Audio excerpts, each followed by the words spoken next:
Hello everyone, today we talk about the Samnites. This video is not going to be the conventional ethnic one, like many of the series say, this tribe, history of this sort of national people, so to say. It actually will turn out to be one in the same ways, but there is something about the Samnitic people that definitely deserves some broader historical, quasi-philosophical interpretation. It's going to be history, don't worry about that. The point being, first of all, we never really talk about the Samnites. We actually are waiting, or better, I'm waiting, we are collectively waiting in the sense for starting a series on ancient history and warfare at a deeper level that we have done so far. Obviously, this depends on me, but this has been a multi-year process because I've really studied a lot of ancient history back in the day, and I'm actually more knowledgeable about different parts of the same, including and especially warfare, telling the truth, than I am about the Middle Ages, that, as you know, I specialize in for the new subscribers that maybe watch me for the first time this video. Part of the reason of why we haven't talked about the Samnites yet that derived from it, right? In the past years, we made multiple videos about the Italics, especially for the Indo-European history series.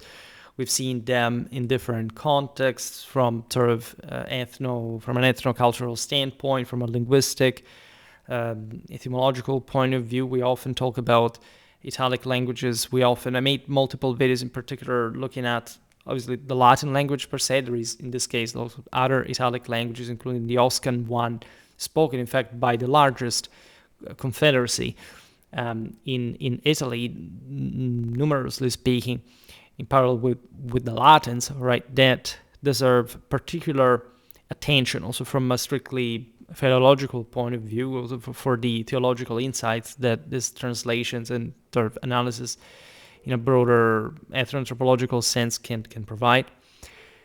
So I thought that this was a good time to properly start, as we've done for the Germans, for the Celts, and we'll do this also in part for other peoples. We talk about the Dacians at some point, we talk about the Celto-Iberians, even though mostly I think for military historical reasons.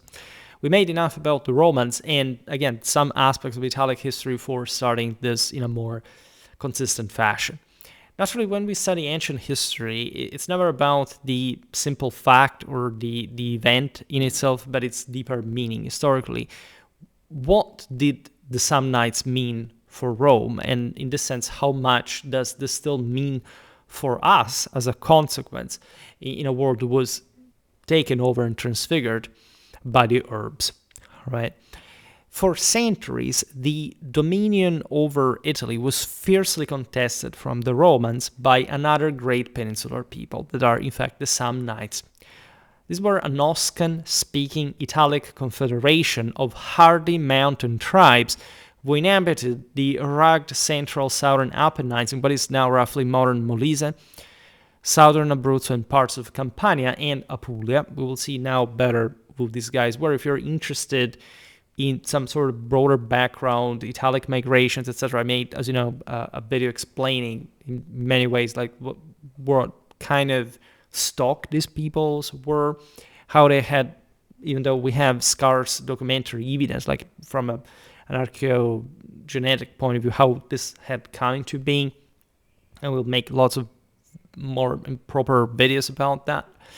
But the most important aspect of this, in fact, is, first of all, accustoming people to understand a bit better who these peoples were to begin with. Because I remember in decades of online historical discourse, so to say, I come across like a wide, and this is typical of our era, say, mass disorientation, to put it mildly, about some very political, historical, cultural fundamentals about these peoples, how they had come into being, in which relations were with Rome, but in this sense, what's actually the protagonism of these peoples? Because as we've seen in the broader Mediterranean, in Europe, because when we made, for example, that video about the early Italic maritime activity, we discovered, interestingly enough, that not just the Romans tended to describe the Italic hinterland as naturally more continental, more tribal,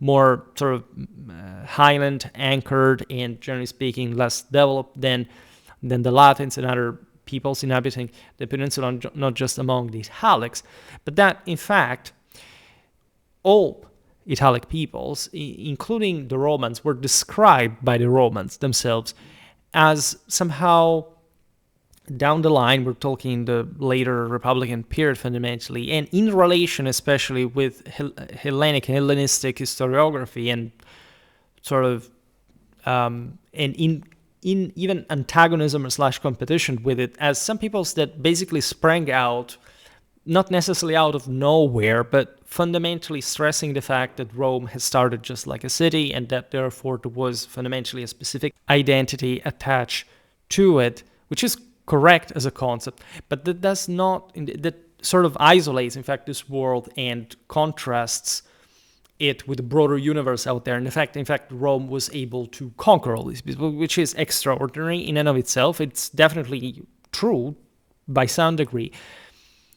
But it is also true that paradoxically the Romans were, and very few people know this, because digging, you eventually find how things work, the Romans are the actual responsibles for all that narrative, in their own historiographical narrative, for all the narrative that the Romans basically, coming out of nowhere, somehow copied and successfully imitating other peoples, was able to take them over, right? That narrative that is ironically used mostly by people who for some reason are detractors of the Romans, don't like how history went, whatever, and that in this sense do not know that this is the same identical narrative that the Romans gave to themselves to heighten the contrast between moral force and technology that moderns mostly fixate on, and as such, being heirs of the Greeks, care very much about it. So Rome that comes out of nowhere, including within the Italian peninsula, and copies everyone, it's very easy and defeats them, right? This is a narrative that is surprisingly still very much alive, and that Rome developed essentially to show the Greeks that if they wanted, they could simply equate everything they had done, just also to render them some due in terms of civilizational development.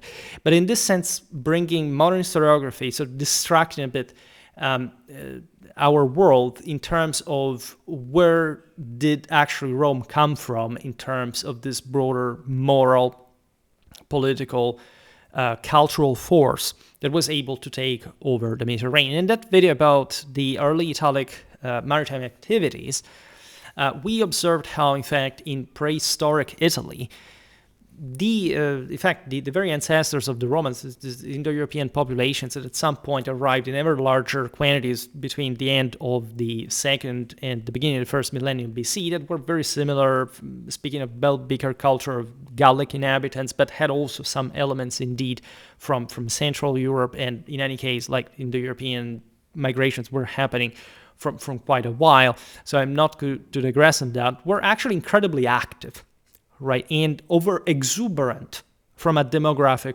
point of view. This we know very well, if anything, mostly when we cut forward towards the 3rd century BC, Rome has de facto conquered all of the Apennine Peninsula, and has at this point like a massive, but I mean a massive amount of demographic and agricultural resources. But way before that, it's not like this could have happened all of a sudden.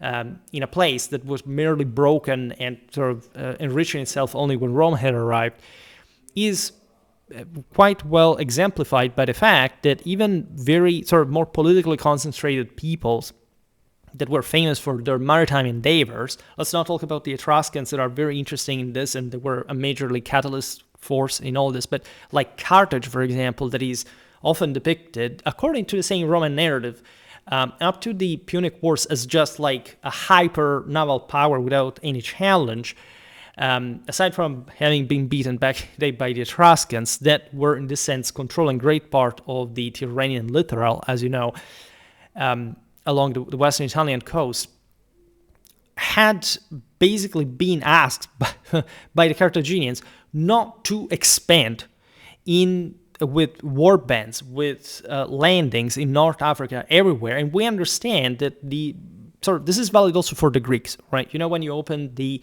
manual, the ancient history book, so to say, in school, and says, from this point onwards, the Greeks went out there and started colonizing, and the polis were created, and there were colonies all over the Mediterranean. Look at the map, look at how they differ from the Phoenicians. And then you say, wait a minute, there was a period like what we sort of conventionally call the Hellenic Middle Ages. There had been the sea peoples arriving. When you look at the timeline, you realize that these were essentially Indo-European migrations were happening all across these millennia, de facto in an uninterrupted way. I mean, what's the difference between what was happening by the time of the sea peoples or the Philistines, of what the Egyptians received, of the Mycenaeans and so on, and what happens later as far as the Greeks, also with the Macedonians as a substock, later the Romans and their, in fact, Romano-Italic confederacy, if not further Indo-European expansions and conquests and colonization with an enormous force. We tended to give these peoples more like a merely political and institutional framework and say, until Rome conquered them, they were just a bunch of shepherds out there doing nothing. And we have probably hidden a massive dynamic that, unfortunately, in fact, we can't simply document because, indeed, these peoples were emerging at this point from prehistory or proto-history, probably starting to write themselves. And in Rome, actually much more precociously than we think, and always considering this other major factor, Rome, the Romano-Italic Confederacy, the Roman Empire, was the greatest literacy spreader in the entire history of mankind. The idea that, for example, China, India, the Middle East, Egypt itself would have been more sort of powerful in their expansion capacity, or simply more quote-unquote civilized, collapses in the moment in which you realize that aside from their basins of development alongside the major riverways of Eurasia and North Africa, the surrounding populations were barely civilized, right? When Rome conquers Europe and the Mediterranean, it spreads a massive, a radical amount of leadership that was properly irradiated across a continent, a massive landmass.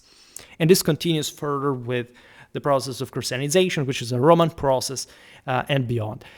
You would say, what do the Samnites have to do with this? Well, as you have understood, they compose a great part of the Apenninic populations that would eventually make up the Romano-Italic Confederacy, right? Pilatus asking Christ, quid est veritas, perhaps, is not only by chance a Samnite. And then, in fact, these peoples are some of the most influential, even in today's Europe, as far as Romance speakers are concerned, because, in fact, the language of, say, Romania, Spain, Portugal, Italy had sort of a different history. It remained more sort of classicizingly within the frame of properly Roman, but all those other countries and their, for example, S terminations derive, and we know this very well from a archaeolinguistical point of view, derive from the tongues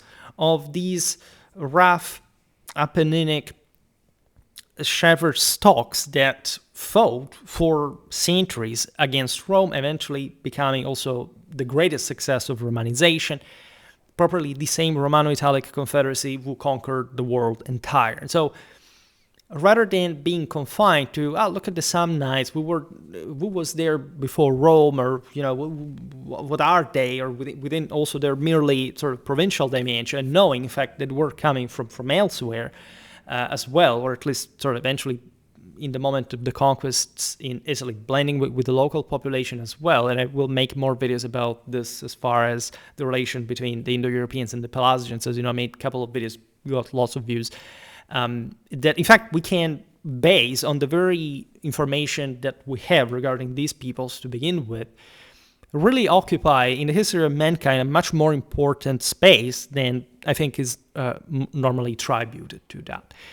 Also, there's really a lot of history because, of course, the Romans fight for a very long time against the Samnites. There was a very rich pool of military information that we can draw from, and so I will probably start a series about the Samnitic Wars. And it's important properly to grow acquainted with the peoples, their territory, and their political organization, why they fought the way they did, why they came to truly contest Rome's control of the Italian peninsula. Essentially, the Samnites were the only people within Italy that could successfully prevent the Roman conquest of the same. Yet, and this is also what was more interesting in many ways, that perhaps Rome's greatest ally in her long war against the Samnites was the Samnites themselves, utterly uninterested, to a degree we will sort of caress now better, in exercising that ruthless, all-devouring supremacy in which Rome was beginning to specialize.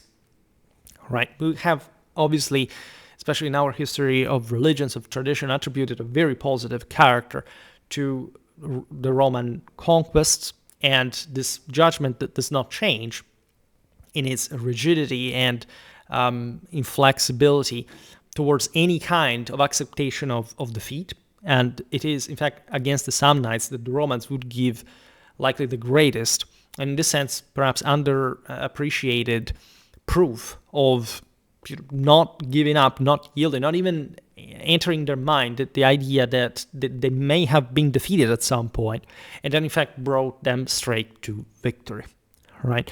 At the same time, we have in fact to resize a little bit this idea that the Samnites were simply an anti-Roman archetype of some sort, and that the Latins themselves would have emerged from such a sort of deeply, sort of diametrically opposed background from the one of the Samnites. Surely there were two different peoples. We will talk more and better about them. I have a playlist on Latium Vetus if you're interested in early Latin history.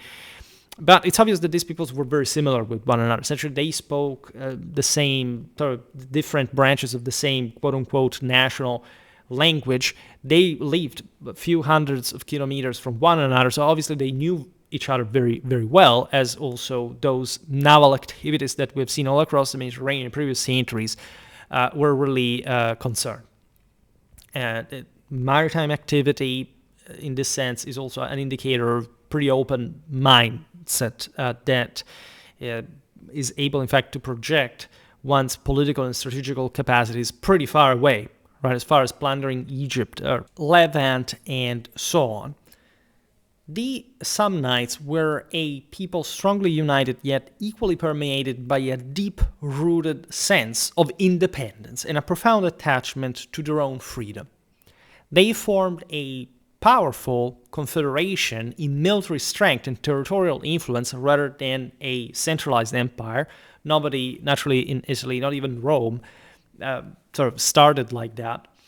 And many other Italic peoples leaned on them for alliances and protection against external threats, like the same expanding Rome or Gallic incursions at a point, but the individual communities organized around tribes, clans, and local pagi never wished to surrender their own identity to create a unitary state that would inevitably have crushed local realities and traditions.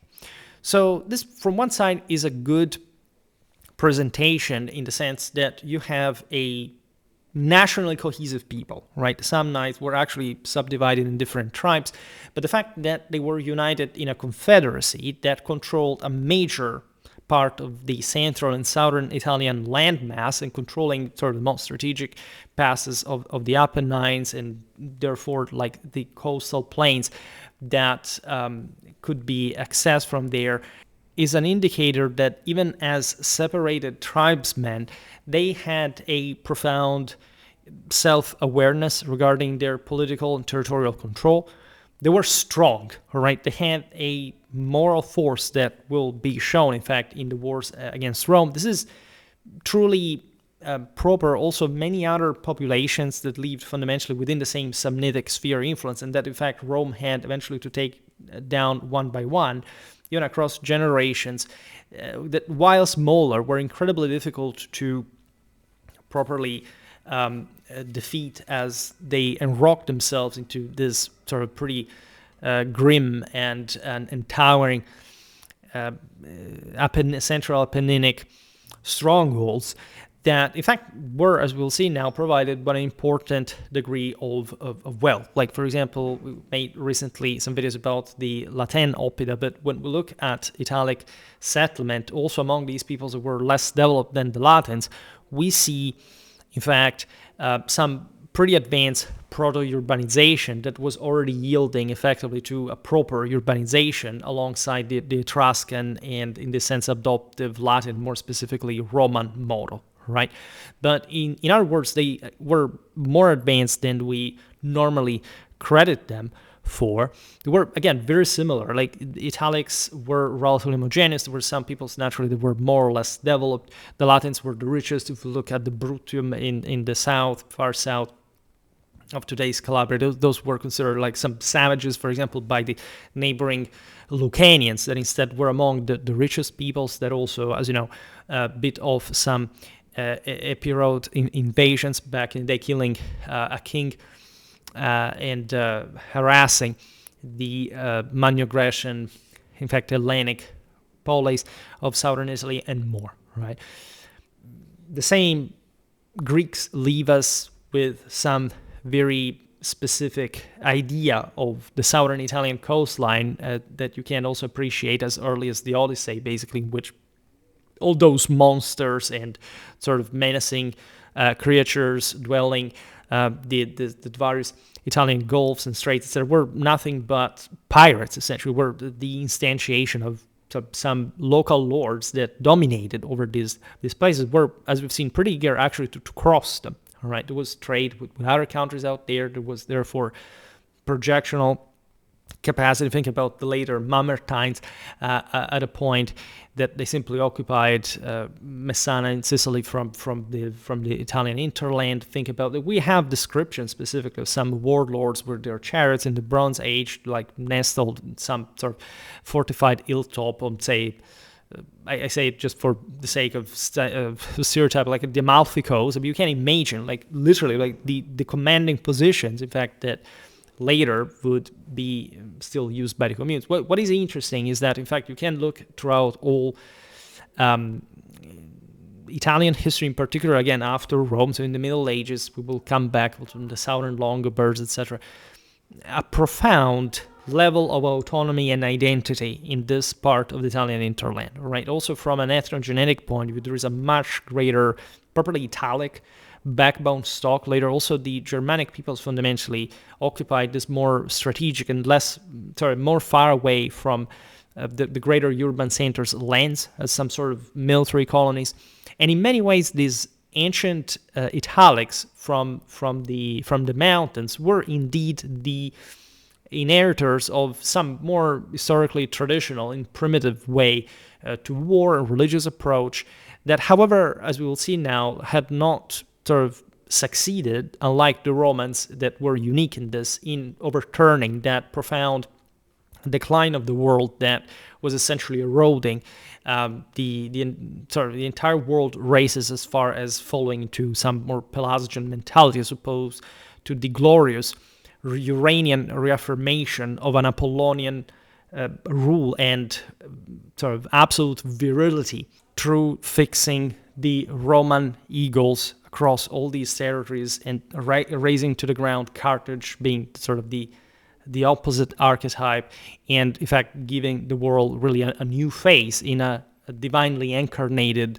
regime, as we have seen in countless videos about a Roman religion, right?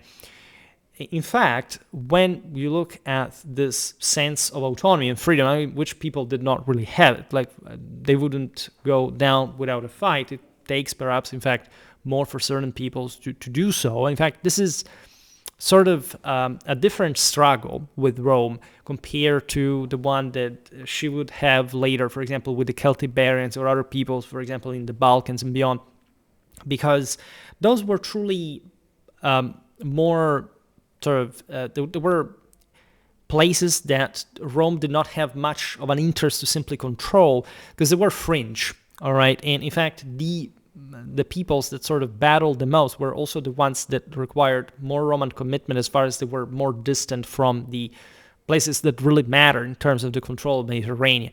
When you talk about central Italy, we're talking just the same provincial dimension where Rome is emerging from. And so the early Roman conquests, and I dedicated to them in Italy, I mean, an entire series on years ago, is a historical trope even, because again, we also know it through the Roman lens. These peoples barely left especially a meaningful historiographical trace for us to really grasp what their side of the story really was, but not because we have to doubt what the Romans say, but because the reason, the context in which they were writing it was influenced, as we were hinting at before, by some sort of revisitation of the past for the sake of imperial international policy, and therefore fundamentally uninterested in also that prior vision, or maybe like trying to make these peoples appear as less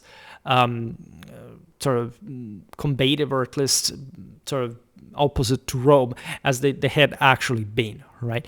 The final narrative is that indeed these peoples became Roman, and did not become Romans because they were exterminated and cancelled, and so the Romans simply planted their labyrinth in there, but because they actually became Roman, and they fought even to become Roman at some point. While the Samnites were objectively the most courageously rowdy of all of them, as far as they were aware, in fact, of the strength of their ethnic background and their importance in the peninsula. Nevertheless, they ended up becoming the backbone eventually of the same legions, or at least they had their own full integration without any sort of distinguishable recognition, as many other peoples, in fact, in the later centuries of Roman history, but living in them, right? Their body and souls, their blood, propagating further.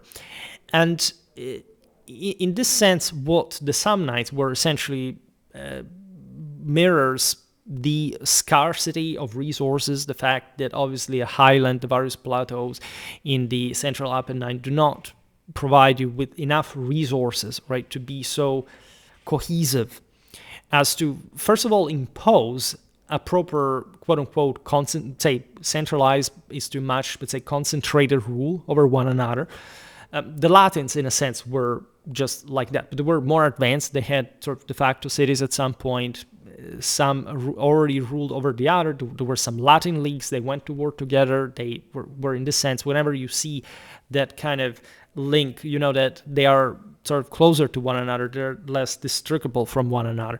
Another thing is, if you look at this rugged landscape and you realize that this sort of Samnitic autonomy, this Oscan tradition, was basically just about, okay, different peoples are settled in different plateaus. They didn't have resources fundamentally to simply fight one another. In fact, in order also to avoid that and to strengthen their force against neighboring hostiles, they would organize themselves into some shared pasture exploitation systems, etc., while preserving some of the more also warlike and characteristic traits of their identity. In fact, they would also routinely fight against one another. But when you, in fact, counterpose them to the Romans, it's not entirely clear how differently they fought. For example, from the Romans themselves, right? The Romans were surely already, by the time of the Samnitic Wars, already more and better organized than the Samnites. They had more of a statal system, and we discussed this in the sort of quite crucial Roman 4th century BC.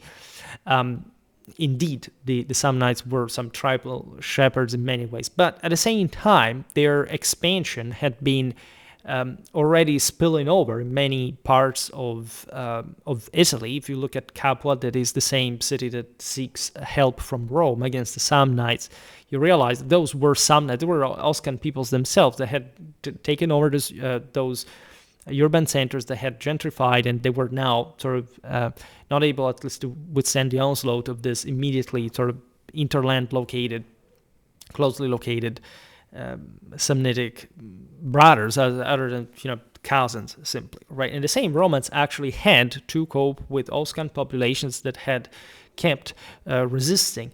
The same Latin League and beyond. At some point, you have the Samnites and the Romans align themselves against the Latins. As you know, we also made a video about the Battle of Suessa that has some of the best sort of narratives in the Roman sagas.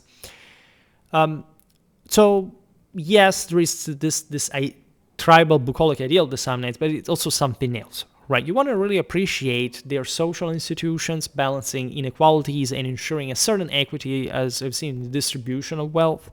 For example, through wide open rights of common pasture that supported transhumance, the seasonal movement of large flocks of sheep and cattle between high summer pastures and lowland winter grazing areas along ancient drove roads, known as tratturi, as a matter of fact, at least today.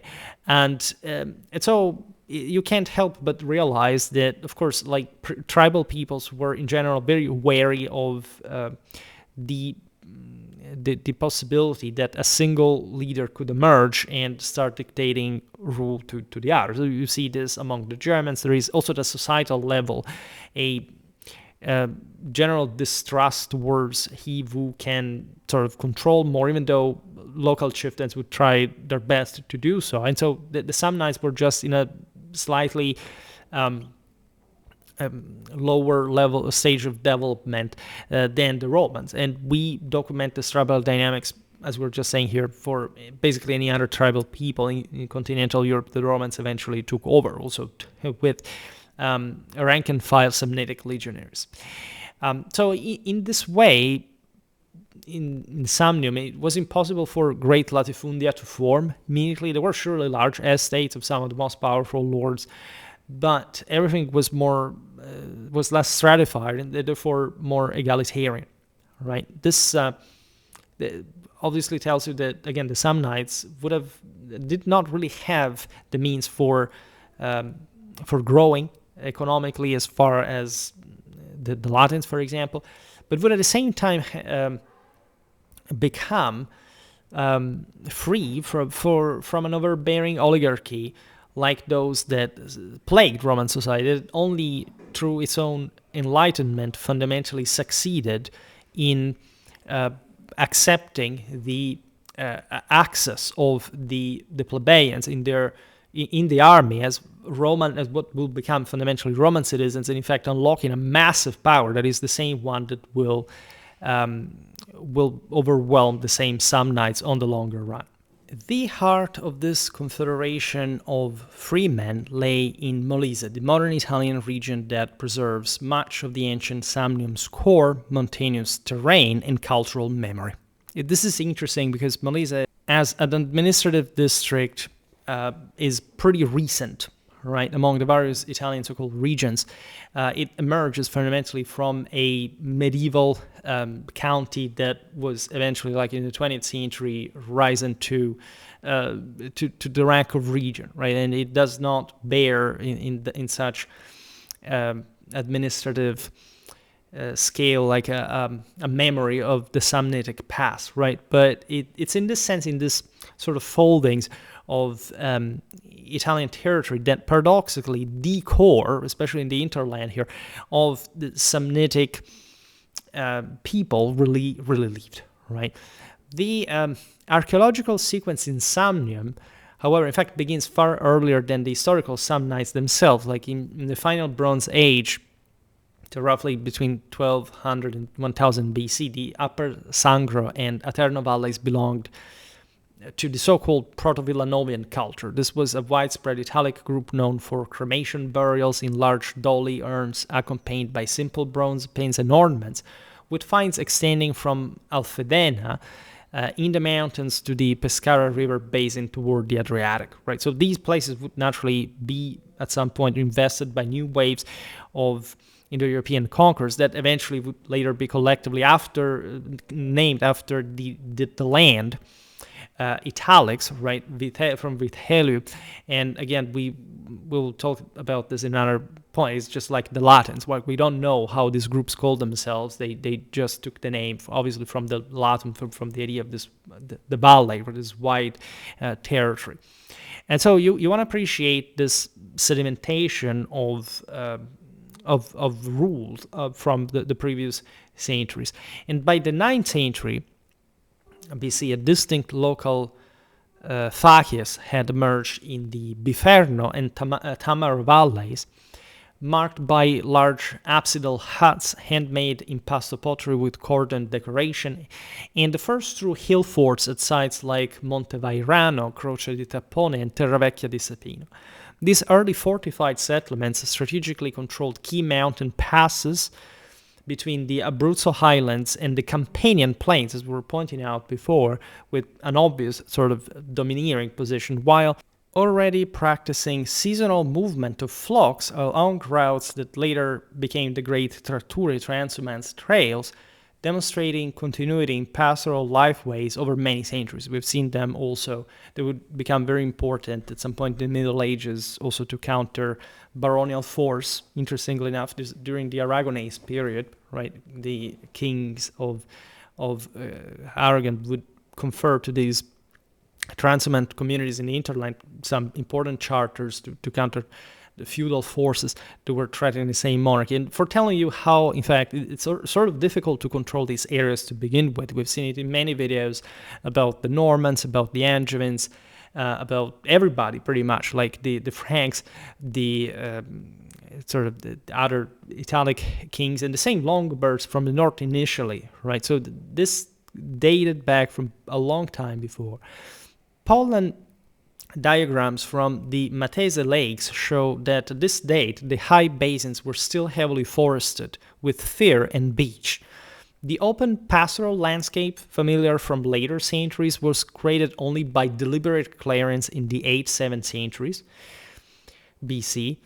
The arrival, so this tells you, in fact, what was happening. The arrival of Oscan speakers, sort of part of the broader Osco-Umbrian linguistic family that included languages spoken by the neighboring Sabines, for telling you how close, obviously, the Oscans were also to the Romans, right, being a major ethnic component of the early city, right, the Umbrians and others. And it is now traceable almost year by year in certain valleys, by the way, through changes in burial rites, artifacts, and inscriptions. So we know that at this point there was a very important displacement. And this is very interesting in general because, again, sort of genetic continuity is something, but say in terms of leadership and who came to conquer from where, there are massive debates. In fact, I also discussed this. To a degree, it's merely speculative, but the idea that essentially the Latino-Faliscan branch would be coming from a more straightforwardly sort of central Western European abode, even Northern European, whereas the Oscans coming from also across the Adriatic, so also from not necessarily corded where, but Yamnaya groups historically, and this not just because of the Oscans for that matter. Surely there were movements that were also more close range and bringing in people from more close by the majority, but it's still an option considering how, in fact, overall unstable still the sort of the Eurasian landscape, especially in this continental European dimension, really was. At Campochiaro, we have, for instance, the cemetery of Vicenne, revealing a sudden change around 625 BC. Older tombs with locally impasted on amber beads are replaced by warrior burials containing iron antennas wards, bronze disc cuirasses of South Italian type that will become some, at least especially modern reconstructions, and not only very stereotypical almost for the Samnites, and pottery with mandroid decoration identical to that of the Sabellian area around Fossa and Bazzano in Abruzzo. A generation later, around 580, the first Oscan inscriptions appear as well, short ownership marks on bronze vessels, and the rite shifts decisively to inhumation in fossa graves lined with stone slabs as well. So there is this, again, transition also for reasons now we don't have time to digress on, but say, as you know, cremation was more connected with Indo-European cults, whereas sort of inhumation, this is actually the sort of also social divide. It's not merely about an ethnic one, but of course the higher the leaders tended to be cremated, whereas the rest of the population tended instead to be buried. But inhumations, as in other places for other timelines, however, tending to increase. Similar abrupt transitions are documented at Alfedena in the old cemetery, Barrea and Olpi, confirming a rapid elite-driven takeover, however, rather than slow infiltration as well. And this is interesting about, in fact, Indo-European groups, that the earlier migrations had been much more sort of fragmentary for how overwhelming in certain areas they could have been. At this point, we realized, and I made an entire video because we connected this also with the so-called Dorian migration, that indeed it appears that those movements in the Balkans that did definitely exist. Like the Dorian migration is not a myth, right? There is very strong evidence to substantiate it. Obviously, absolutely is overlapping with other local dynamics that may have also, in fact, invited it or triggered it through other mechanisms, but are parallel, in fact, to the establishment of these quite strong, also in many cases, solar symbols across Italy, the rise of Alba Longa, the idea that there was a yet another important, that case likely Central European, but coming also from other areas, from further north or east, displacement towards the peninsula in a much more organized way. And these would be essentially the peoples that we eventually recognize in the following centuries as the more familiar ones, so the Latins, the Osco-Umbrians, and so on. The newcomers brought with them not only this Oscan language, but a new ideology of ostentatious warrior burial, emphasizing martial prowess, personal status, and clan identity that persisted for centuries in Samnite funerary practices. So there is no doubt that about the fact that these guys were coming from the deeper sort of European warlike core. Sanctuaries provide the clearest evidence of continuity beneath change, serving not only as religious functions, but also obviously as economic hubs along transhumance routes, political meeting places for these assemblies of tribes, and markers of territorial identity at the same time. The complex at Campo Chiaro was founded, for example, in the late 7th century on a site already sacred in the Bronze Age. There is a radical continuity in terms of holy places in the Italian peninsula. We will surely make some videos about this because they arrive up to the Middle Ages and to the present, telling you the truth. People rarely think of this, that some Longobards, Norman sanctuaries were active since Oscan times and before.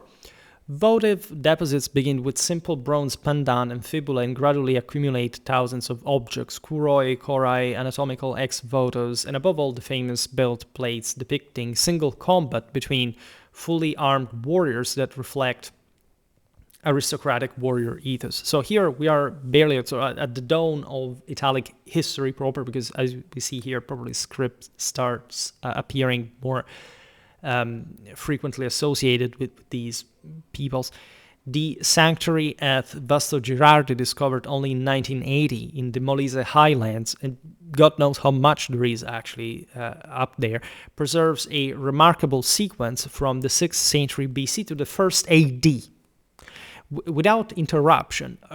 These places, again, became eventually fully Romanized, and yet, of course, they incorporated the earlier traditions. Early offerings are miniature shields and spears, symbolizing martial dedications. Later ones include silver coins from the social war period and Augustan asses, so we will see now, showing that, in fact, the same sacred grove served the same clans for 700 years. At least, despite, in fact, Roman conquest and eventual enfranchisement of the Samnites as Roman citizens.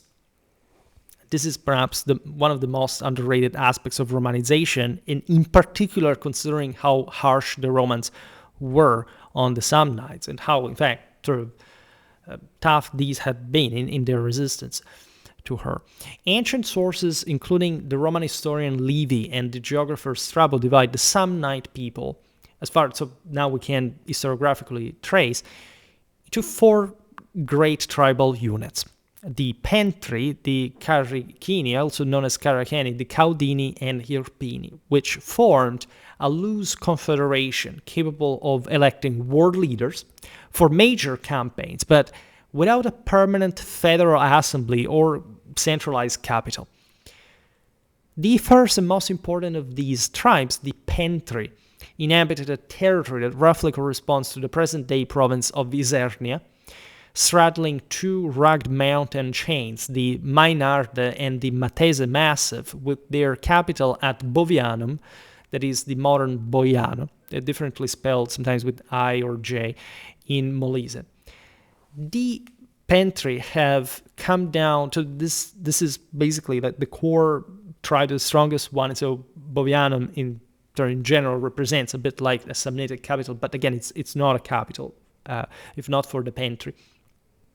The Pentri have come down to us as a strong and courageous people, the fulcrum, in fact, of Samnite political and cultural identity, so tenacious that in the final years of the wars against Rome, they were able to hold back virtually alone the rising tide of ever more numerous and ferocious legions, as seen in their defense of key strongholds during the Third Samnite War.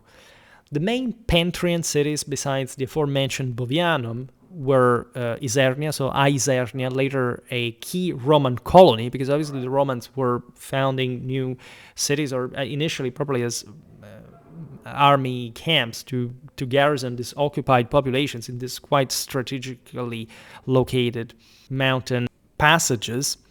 Montaquila, Aquilonia, which bears the name of the eagle in this sense, by the way, and the north, that memory.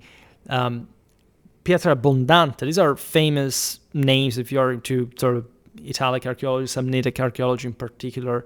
And in fact, Pietrabondante would be nothing else than Bovianum Vetus, so the site of a major sanctuary theater complex as well. Montagano, at the time was known as Fagifulae, Altilia, Saipinum, Trivento, Terventum, and Venafro, Venafrum, along with centers now in Abruzzo, such as the aforementioned Alfedena, Aufidena, and in Campania, such as Alife, Alifae. This is, if you know Norman history, you know this name.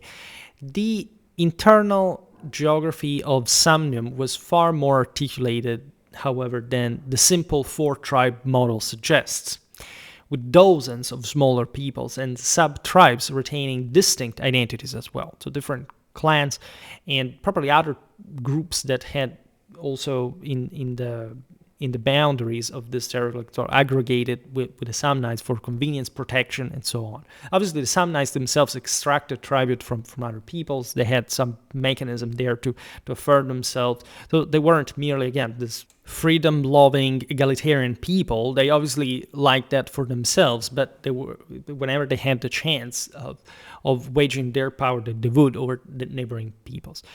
In Pentrian territory alone, there were the Alfaterni group around Alfedena, the Voltuniani near Castel di Sangro. So as you understand, they give probably the name to the places still today. The Alfidenates themselves and the obscure Lintrani, whose name survives in the modern village of Lentiscosa. These were all names that were eventually sort of blurred, sort of re-pronounced like throughout sort of the millennia of Italian history. The Caudini included the Ligures Baibiani and Corneliani that were literally sort of Ligurians transplanted, Ligurians and Celts transplanted and settled as border guards after 180 BC. The Ligurians were yet another incredibly courageous people that the Romans had to deport, as it would do with the Samnites, into other places, exactly to avoid a rebellion. And I made a video about, if anything, the ancient Ligurian warriors, say between the 4th and the 2nd century BC, in fact, at this point, just for telling you how the Romans were already habituated from quite a while to sort of mix waters to sort of maintain territorial control. while the Irpini counted among their subdivisions the Vestini Kismontani around Compsa and the Maleventani around the Upper Sabato. Maleventum, as you know, is what is changed into Beneventum because of the Roman victory during the Pyrrhic War. Each of these micro units fielded its own contingents under its own standards. The famous Silver Eagle, captured by the Samnite leader Pontius Telesinus in 82 BC. Naturally, we are in an advanced stage of Romanization, and during the social war in particular, probably belonged to one of such minor toto rather than to the Irpini as a whole. Right? This is for saying that, of course, regardless of Romanization, these peoples were quite similar. They had all their totemic symbols, and they cared in part probably from in memory and in blood, truly from the moment of the settlement in Italy and before. To the north, on the slopes of the Maiella Massif in Abruzzo, lived the Caracheni or Carrucini, the smallest of the Samnite tribes, with principal centers at Cluviae and Juvano. To the west, on the borders with Campania, were the Caudini, in the present provinces of Benevento and Caserta, strongly influenced by the nearby coastal Campanian populations, and famous because on their soil, a Samnite coalition inflicted on the Romans the most humiliating defeat in their history. That is the Battle of the Caudine Forks in 321 BC during the Second Samnite War. And on that occasion, as every school textbook records, the Romans were cleverly bottled up in a natural trap in the narrow mountain passes near Caudium. There is properly a pretty clear yoke passage that eventually was the same yoke imposed on the Romans near modern Montesarchio, and forced, in fact, to bow to their victors, passing one by one beneath a yoke of spears. It was a symbolic humiliation that the Romans never forgot, yet never truly understood, as we were hinting at before. It, on the contrary, fueled their later determination for total dominance.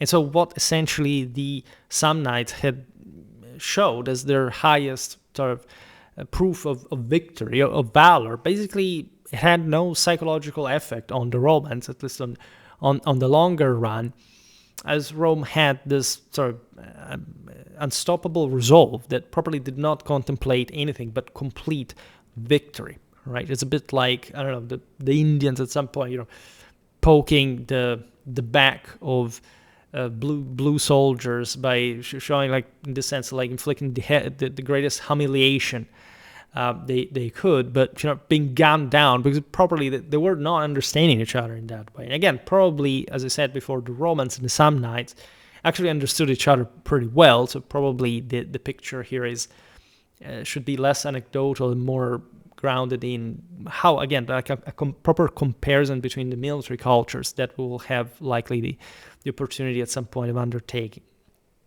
Now, further south, where the Irpini occupied the southernmost part of Samnium, a strip of the province of Benevento and the whole province of Avellino, extending toward the Ofanto River and Apulian borders.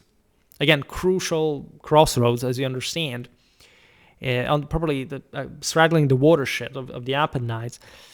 Irpinus comes from Irpus, which means wolf in the Oscan language spoken by Samnites, and this is obviously a homage they pay to their own strength and independence rather than to ferocity, evoking the animal's resilience in harsh terrain, and obviously being connected with the war bands of Indo-European peoples. That is, in any case, the same she-wolf that Rome, the nurtured Rome in their martial, as you know, symbolism. The wolf was the symbol sacred to Mars that the Samnites in their own version also had, and that was in this sort of primitive Italic background, traditionally more like probably a ghostly force, but it represented probably the Holy Ghost in terms of imperium and victory that was infused before battle, right?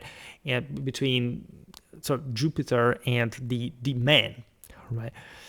The economy of the Samnitic highlands rested on a resource that is almost invisible in literary sources: wood from the extensive fir and oak forests of the central Apennines, which supplied Rome with shipped timber from at least the First Punic War onward, which again already tells you how the dependence that existed, like the interconnection existing between the Italic peoples.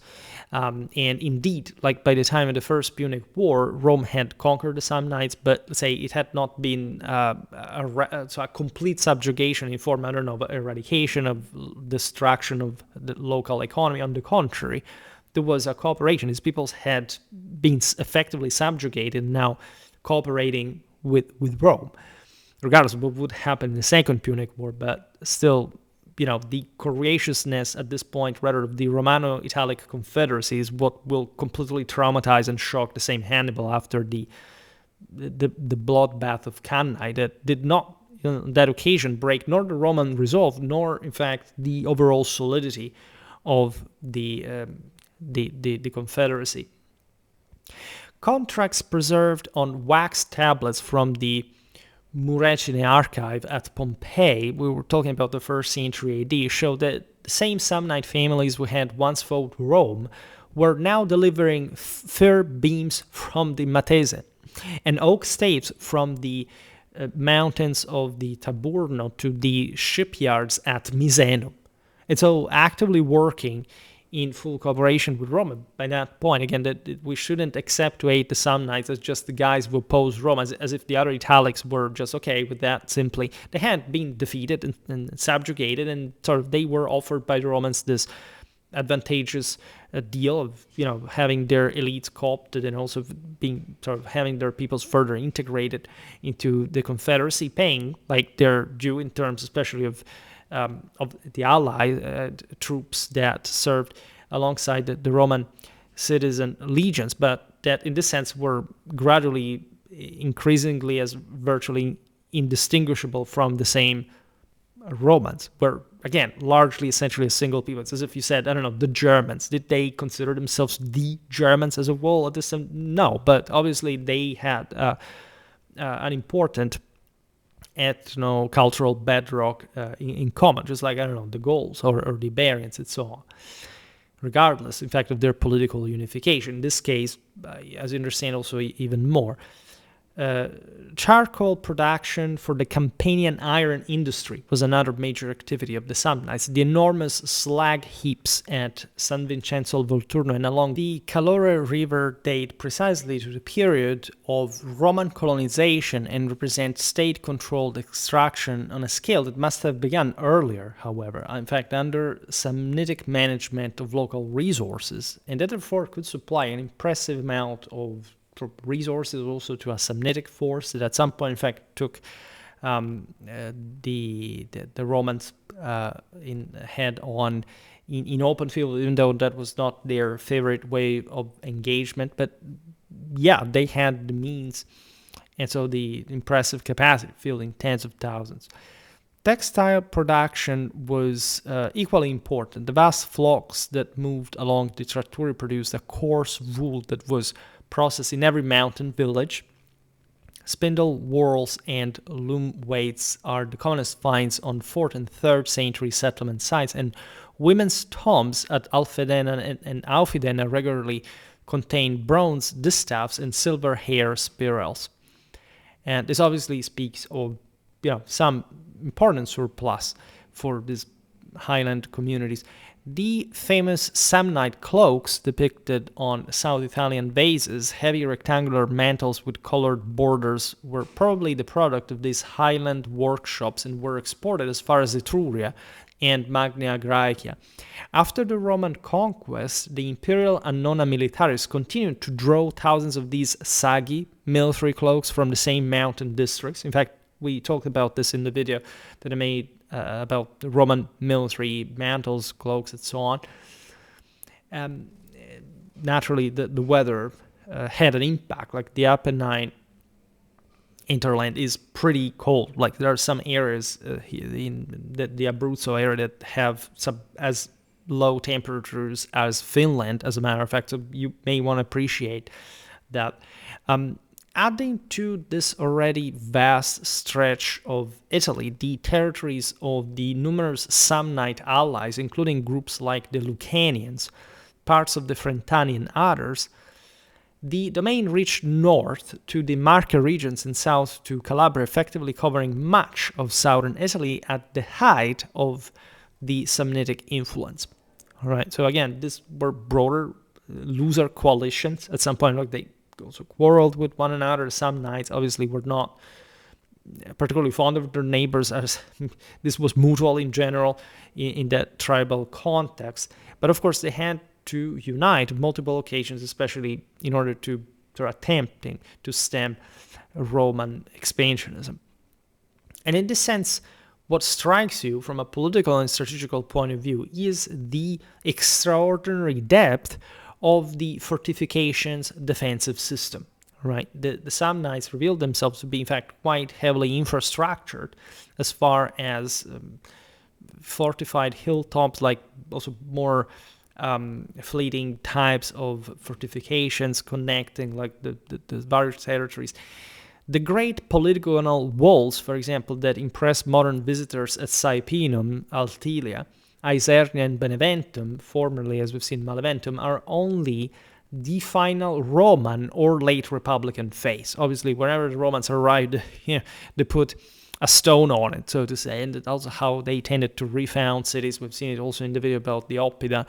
The Romans also tended to create centers probably in other locations, also away from the hilltops, because they had conquered the place, they had pacified it, so they needed something more functional for sort of maximizing trade potential. But for centuries, Rome had to be where, in fact, a possible Samnitic uprising, and so you realize not just that they overlapped their territorial control, more or less made use of the Samnitic fortifications, but that these were already quite advanced, and in fact, in this sense, they do not get quite the same level of appreciation as opposed to, say, the Oppida, for example. They were different, but in this sense, they were also more sort of collectively controlled and with very specific with a specifically mountainous territory to isolate in case of invasion. In fact, what you may want to appreciate is that the Romans, even though we don't have sort of the memo about every single siege, like had to storm, besiege at least each of them, and also for smaller peoples that you likely never heard even the name of, and that, however, took decades before before yielding. And beneath in fact, this Roman fortifications, so these Roman era fortifications, lie earlier circuits of roughly coarse limestone dating to the late 5th and 4th centuries BC. So also before the Samnitic Wars, I mean the Roman Samnitic Wars, often incorporating natural rock outcrops and built to a standard model of 3-4 meters in thickness for resilience against sieges. And in fact, I use them in the pictures. I don't know if I'm going to use them in the thumbnail as well, but there is a high chance. They're bulky, all right? Smaller refuges higher up, where they took refuge, in fact, when the Romans managed to break their mountain passes defenses, and where cattle was also brought, as we've seen here, regularly during transhumance. So there was already like a capacity of probably human mobility up mountain. Here, some locations, Monte Saraceno above Circello, Monte Cila above Pietrabondante, Monte San Paolo near Boiano, consist of little more than a single ring wall enclosing a few cisterns and huts. So literally for surviving, holding out in this quite difficult terrain. I mean, they had resources that could prepare them in advance, but all around, it's tougher for, say, a Roman legion to sustain itself, even with scorched earth tactics, so to say. And so the incredible aspect of this is if you make the math of how much could be kept in these apparently sort of small fortifications, we realize that these were provisioned to withstand years of siege. And so imagine, even just from a Roman perspective, knowing this and having to go for it anyway, because otherwise you can't eventually conquer the Samnites. And this is how literally Romans were. So actually the scale of Samnitic defenses is as shocking as the Roman resolve to take them. Or actually even less, considering that, of course, the offensive requires much greater energy and coordination, right, to have finally reason of these fortified resistance. Excavations at Monte San Paolo in the 1990s uncovered storage jars still containing carbonized grain from the 290s BC, abandoned when the site finally fell to the Roman commander Manius Curius Dentatus. That was not just also among the last of Roman commanders, and so was tasked with this very sort of, like, it takes like a granitic mind in order to be willing to undertake these operations. The Samnite warrior himself is known in remarkable detail from tomb assemblages across sites like Alfedena and Paestum. The standard panoply of the late 4th century weighed approximately 18 to 20 kilos, right? At least for obviously the more heavily armored, in the sense, noblemen, right? A bronze triple, at least there were many different types of armor, but let's say more typically, as we said before, the bronze triple disc cuirass, fastened by leather thongs that had some Trinitarian symbolism, obviously enough. A single bronze greave for the left leg, at least, as you know, this is a thing we conceive for the triarii as well, for the type of individual but also collective combat that they went through. In fact, the right was protected by the shield, but there was probably a posture within the ranks. In fact, say the scutum, the elongated oval and gradually enveloping, so to say, scutum shield, that was an Italic shield, as a matter of fact, that you see more typically sort of in the panoply of the Roman army. Was not the only type of shield out there. And sometimes, literally, it depended on the fact that they didn't have enough wealth even to have yet another greave, right? So if you look at the Samnitic armament, it was tended on average to be lighter than the Roman one, just for broader social cultural reasons. All right, the peoples from the fringe are obviously sort of more hit and run, sort of ambush tactics oriented, and so they have to be quicker. They have less resources. They have to move fast across. And there was an incredible level of athleticism, as we will see now, that will actually properly open to the proper affirmation of gladiatorial games, the meaning of which we also made a video on. You have this ankle-length linen tunic reinforced with bronze scales at the shoulders. A Montefortino helmet. Among the many, there were Attic, there were all kind of sort of also obviously Hellenistic influences, etc. But say, if we have to be typical about it, we'll make a video obviously for the historical military unit series about the Samnitic warrior with a horsehair crest. You have the oblong, in fact, scutum painted with clan devices, boars, bulls, wolves, and the occasional triskeles. In fact, you have again this solar symbolism, pretty much prepotently ostensible in every kind of Oscan context, right, that we are aware of, tribally speaking.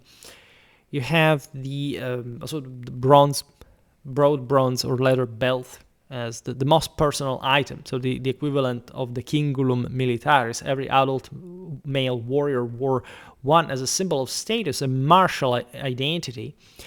And the most elaborate examples from Alfedena and Guardia Perticara carry incised scenes of combat, sacrifice, and triumphal return that amount to a visual epic of Samnitic aristocratic ideology. Right, they had pretty much the same sort of mentality of the Romans, just in a more primitive, in the sense also smaller scale. The short iron sword suspended from the belt on the right hip was copied directly from Celtic models encountered in 380s in certain cases, while earlier warriors had used the longer slashing and tenacious sword.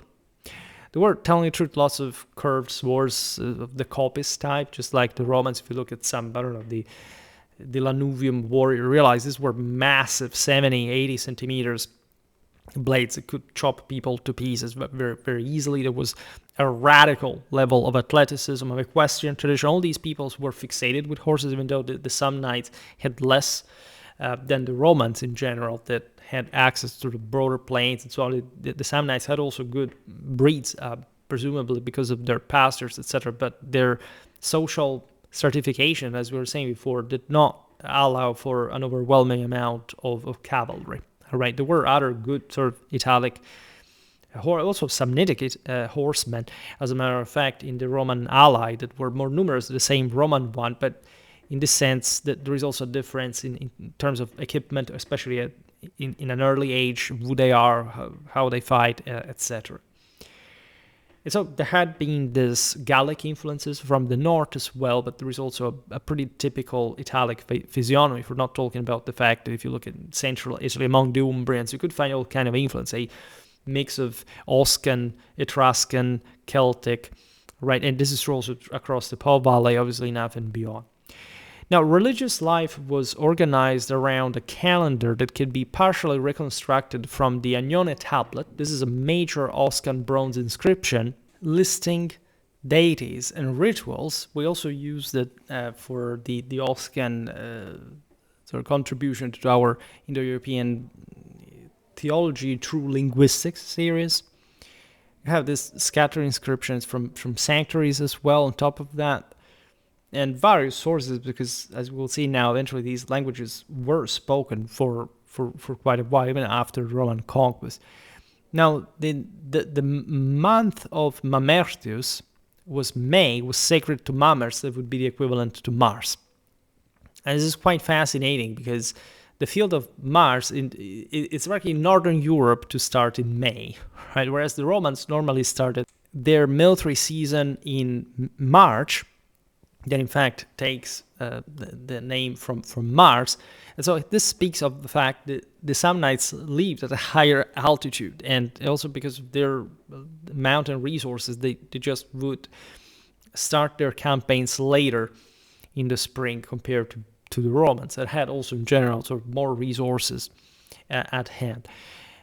This month saw the recruitment and purification of new warriors as well, according to the Ver Sacrum, Italic rituals, war bands like of sacred, in fact, brotherhoods, sworn oaths that brought to either conquer or die, as a matter of fact. That's how much of these peoples had probably expanded and conquered many of their controlled territories and beyond, even as we've seen, probably to detach themselves as something else entirely, like the Capuans. The month of Vesuliais corresponded instead to the Roman October, and was devoted to the lustration of flocks before the autumn descent to the plains, which tells you that, in fact, the season was, the military season was also shorter at the end for the Samnites. They had to come back up mountain and bring their flocks in the plains that had to be pacified, right? So it's very interesting to look at this timeline.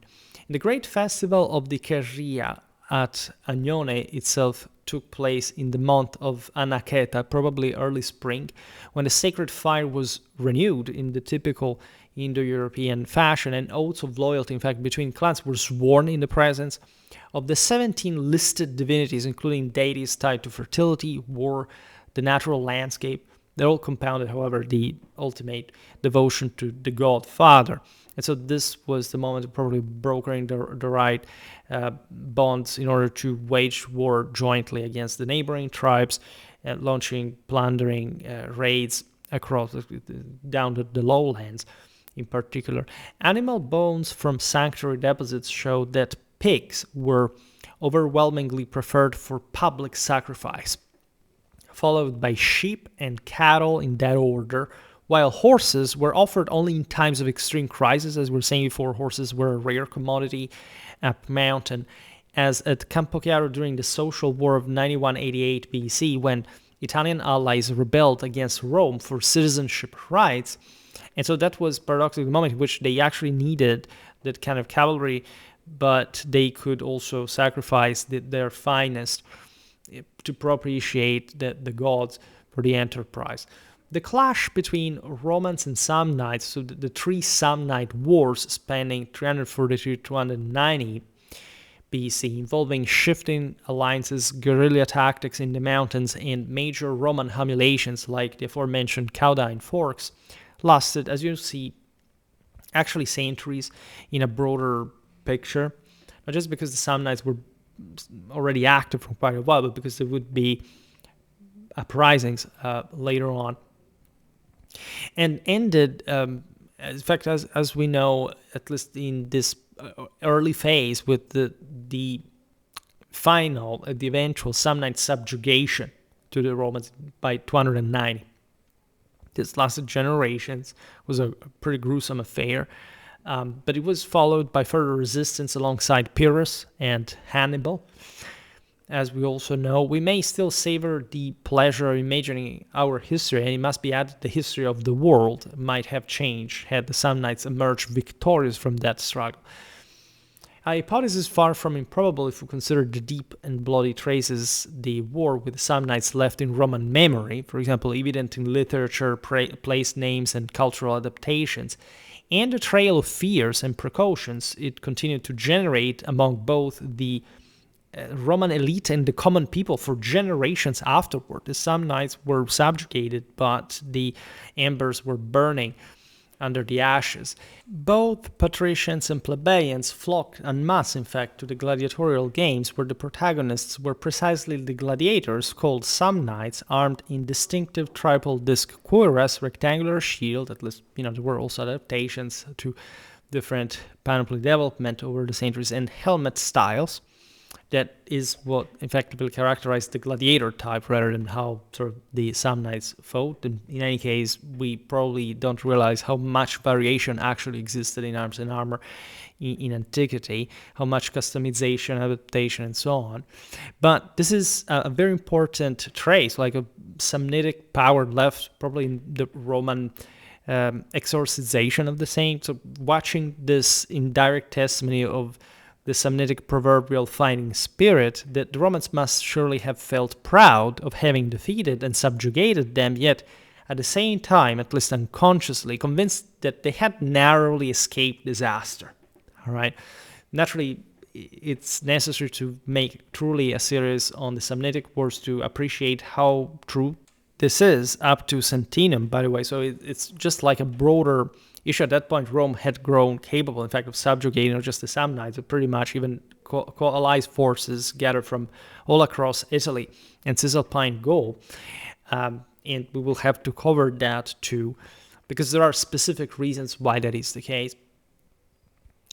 And you have, in this quite interesting, in fact, quite interesting degree of absorption or adaptation of the Samnites, and not just after Roman subjugation. In fact, the companion cities, for example, under Samnite rule or influence, such as parts of Capua and Paestum, Poseidonia, developed a hybrid material culture that is instantly recognizable, blending Oscan martial elements with Hellenic artistic traditions.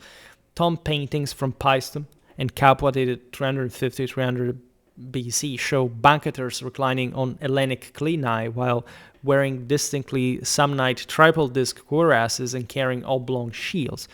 The accompanying inscriptions are in Oscan but written in Hellenic alphabet. All right, and you want to appreciate how naturally the more upland Italic culture was not literate, was barely so, and say this Oriental influences were considered somehow effeminated. The same Romans did not have a fully fledged Latin literature, even though they were literate, until, in fact, the conquest of southern Italy, the Magno-Grecian polis. And just like it was a very gradual change, however, the one that brought this entire sort of Apenninic culture into something sort of different and capable of self-description that, however, did not quite occur in time before, again, providing us with a pretty clear self-identification of the Samnites in a historiographical national sense. This did not happen But again, in this sense, don't underestimate either how close at that point Italians as a whole, so not just the Italics, but those peoples that were not even of Italic stock, like, I don't know, the Celts, for example, in the north, and other, these were the Illyrians on the Adriatic coast. They were all kind of peoples, but they had become under Rome, and for which reason? That is not mere brutality, it's not mere destruction. Actually, these places were thriving in the following centuries. And the famous tomb of the diver at Paestum, though Hellenic in style with its renowned frescoes of a symposium and diving scene, was commissioned by a member of the Samnite elite who had adopted the city as his home, illustrating cultural fusion. So it's obvious that the interland did not offer the same advantages in these coastal areas, right? These Helleno-Oscans were much better off and spontaneously accepted, say, Roman protection when they couldn't basically halt the further waves coming from the mountains, right? So they eventually rebelled during the Second Punic War, famously enough, but because they were, in that sense, projecting more themselves towards a Mediterranean dimension, also one of the Carthaginian maritime trade and connections, rather than this sort of Apennine stock. In Pompeii, the so-called Samnite house of the Via dell'Abbondanza preserves an atrium decorated with first-style painting and an Oscan inscription recording that the owner, one Vibius Popidius, rebuilt it after an earthquake in the late 2nd century, a reminder that Samnite wealth and pride persisted long after political independence was lost. Certainly, the Samnites would never have gone as far as the Romans did, at least not by the same methods of relentless expansion, colonization, and cultural assimilation. This is what really makes the Romans unique in many ways. Actually, all of this was contained in embryo in these cultures. They were all based on war bands that had developed an aristocracy in the sort of more largely populated areas, capable of assembling other troops. They had retinues. They could and would occupy other areas and populate them. And so this is how gradually the Romans themselves asserted their control. They raided. There were joint expeditions, private clans doing that before it was probably the establishment of a sounder state in the 4th century BC. But again, it was a particular difference that affected the mentality as well. As you know, I don't like what-ifs. So it's really debatable whether the Samnites would have hardly unified Italy under their own dominion in the totalizing Roman fashion. And even less would they have imposed a quote-unquote lex samnitica from the Atlantic to the Persian Gulf through provincial administration and legions. Yet it is also true that the Samnites were masterful diplomats, like, generally speaking, any people that found itself in that circumstances. Their numerous leagues and alliances built to resist Rome, coordinating, as we've seen with Lucanians, Etruscans, and others, amply demonstrate, and it is entirely plausible that the dimensions of an eventual Samnite victory would have reached, above all by Samnite's own will and decentralized structure, the totalizing supremacy that was instead Rome's sole objective. And so here we can imagine how and why. The more sort of straightforward idea is that if the Samnites had managed at least to break Roman hegemony, and surely there would have still been a Latin culture, a sort of obviously sort of tendentially more integrating force in Italy of some kind. But it's obvious that Rome really pioneered a unitary rule that was, in fact, much more than merely a political territorial ensemble. And these peoples ended up sort of accepting and supporting it because there is no regime without the decisive moral support of the population, including here the allies and so on. So the courageousness of the Romano-Italic Confederacy has nothing to envy to the same Samnitic resistance that, in a way, I would think, and we've seen this also in tradition, was necessary for the establishment of a stronger power. Like, the greater the resistance within a system to the top, actually, and the more obviously the system is still preserved with the top in charge, the healthier the system actually is. And this is magnificently displayed by Roman global dominance, where the Samnites themselves also got eventually, after centuries and centuries of deprivations, also a place in the world that hardly other peoples, except the other Italic ones, would gain. But the idea in this sense is, in fact, that if Rome had been shattered by a coalition, say, in fact, of Samnites, of Gauls, of Umbrians and Etruscans and so on, there would have been a sort of stagnation in the process of political recompaction. And it would have affected a broader moral, if not properly metaphysical sphere. We want to read this in the lens of tradition. It would have not been a better word, really, at all.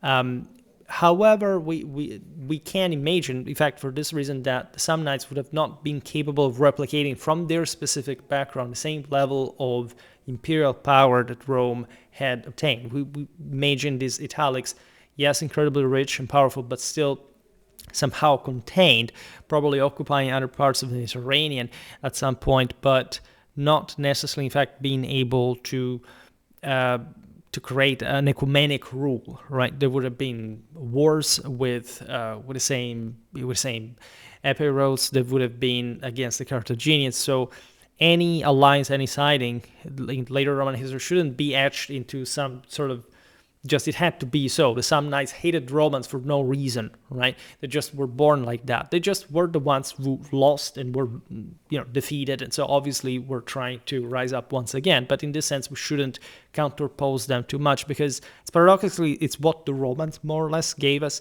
as an image, and instead, it's better to sort of fluidify that vision.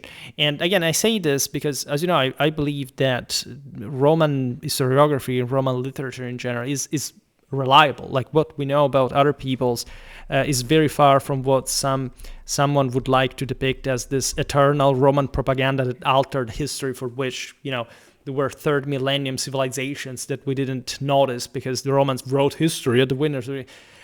Ask, Polybius or Flavius Josephus if the winners will write history for that matter. But aside from what lesser people think because they couldn't receive an education, we actually appreciate the fact that the Roman Empire existed also because of the Samnites, and it could have not really been otherwise, right? But it's a bitter history and one of resilience that is shared in the same blood, in a sense, with the same Romans. For the Samnites, victory over Rome would have meant preserving their own prerogatives and independence and achieving a lasting peace, perhaps guaranteed by a solid alliance with the other peoples of the peninsula, Romans included, because it's, again, unlikely that, Rome would have simply been destroyed, or that, in this sense, like a Latin League would have not had the capacities of defending herself, given that they had basically succeed. They would succeed in this scenario. They would have almost managed probably to destroy the Samnites. And in fact, this is what you want to appreciate, is that the de-escalation with the Samnites mostly occurred because of Roman invasions, right? The entire this is obvious in a political international sense. The entire leagues created against Rome were more the consequence of Roman hegemony than it's a pre-existing, pre-achieved power in that circumstance than some random, it was a free-for-all, the Latins could be subjugated by the Samnites. Like that's not a thing that would have happened. That naturally, as also war creates hybrids and things step up, there could have been surely some broader issue, but at that point, in fact, it's difficult even to see how Rome could have been simply humiliated also by the other Latins or something by the end of the Samnitic Wars. But we can imagine a more federated Italic model respecting local autonomies, where the Samnites would have probably dictated some sort of model of behavior. Roman policy after 290 was deliberately designed to prevent any future unification or resurgence of the Samnites, by the way. The Romans were incredibly aware of the threat and the capacity of these peoples. The tribes were not only separated by colonies of Roman and Latin settlers, but systematically impoverished through land confiscations. this happened to many peoples that Rome conquered. In general, as we were saying before, like if you look at the wall of Italy by, I don't know, the end of this period, after, say, the social wars, you realize that these were the most advanced parts of the world. But again, the Samnitic heartland in the mountain, it's something very different. And it's just, in fact, an anachronistic cradle of resistance. The best land in every valley was declared ager publicus and leased to Roman or Latin entrepreneurs. We talked a lot about the ager publicus, also the Gracchian reforms later. So the Samnites were left with the steep slopes and the high pastures. Others had been killed, had been enslaved, deported, etc. So there is a change. In any case, these people had a future, where or not, but not as a cohesive Samnitic people anymore from a political point of view. The Via Minucia, extensions of the Via Appia and later Via Traiana, were driven through the heart of the Samnium, not primarily for communication, but for military control, flanked by mile castles every 15-20 kilometers to monitor movement, which is incredibly indicative of a heavy fortification for the sake of probably military occupation, still at pretty late moments in time. Don't think, even when you look at great empires, that these are simply resting on no further basis, that there doesn't have to be some sort of strategic thinking in terms of internal control. This happens pretty much also, and especially in pre-industrial societies, with great frequency, right? So also the pacified Samnium that did not give further problems also was sort of kept like that, as the entire empire was kept, but with the Romans aware of the resurgence potential at some point. Garrison commanders kept permanent watch over the aforementioned trattori, exacting tolls and intercepting messengers. The census figures tell the story, whereas the Pentri and Irpini had fielded armies of 40 to 50,000 men in the early 3rd century, which is really a lot for them, and probably were slightly less, but still a formidable array.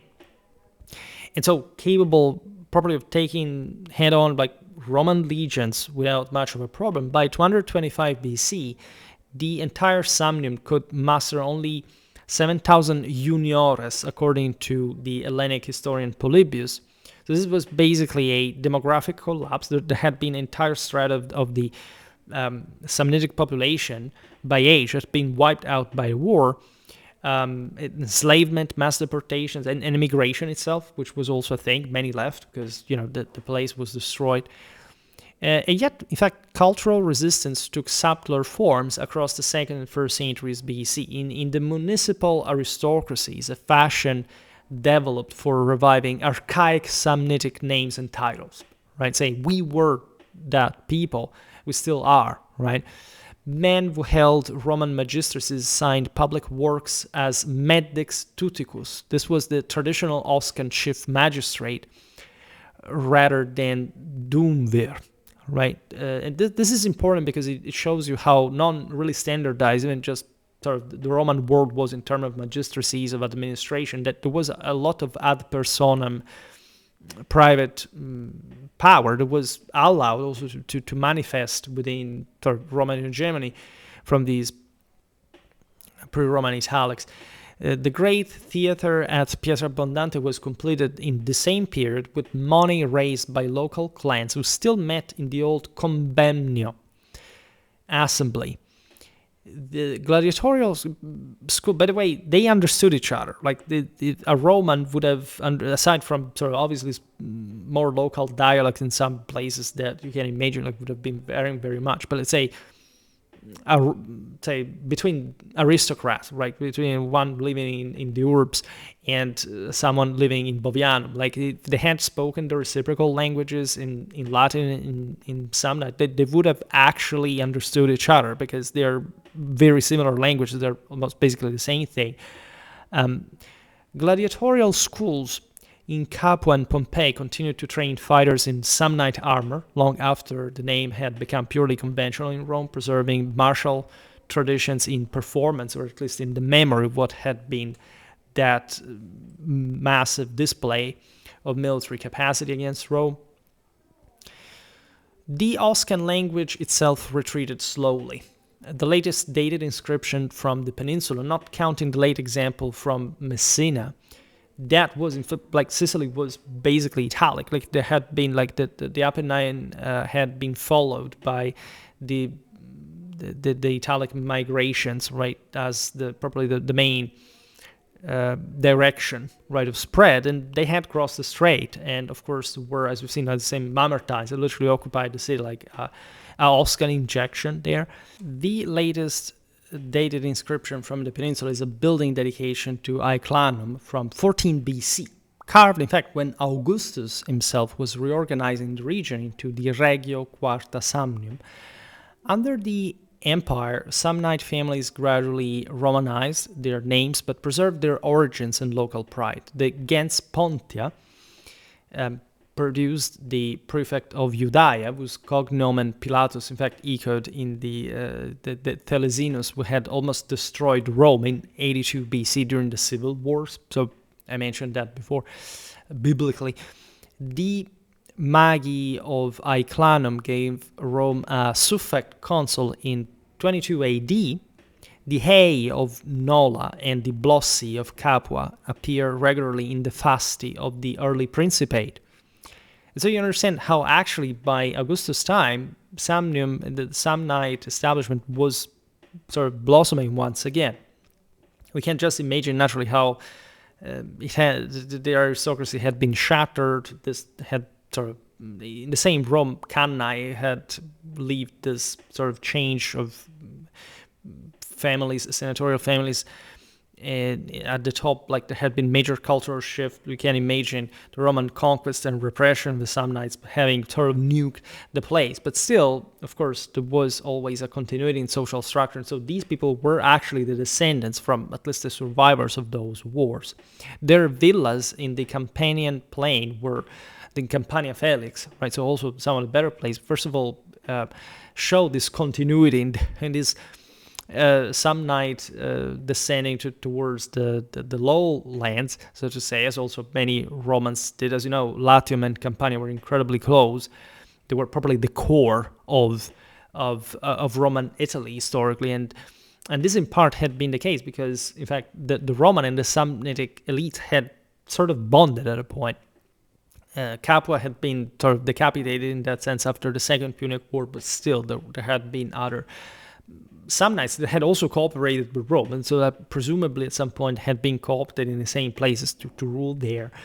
In fact, their villas in the Campanian plain were decorated with mosaics showing scenes of transhumance and boar hunting that would have been perfectly familiar to their 4th century ancestors up in the mountains. As we've seen, these places probably unspoiled even by a great deal of the land exploitation that the Romans brought further about with their latifundia, and probably territorial reorganization.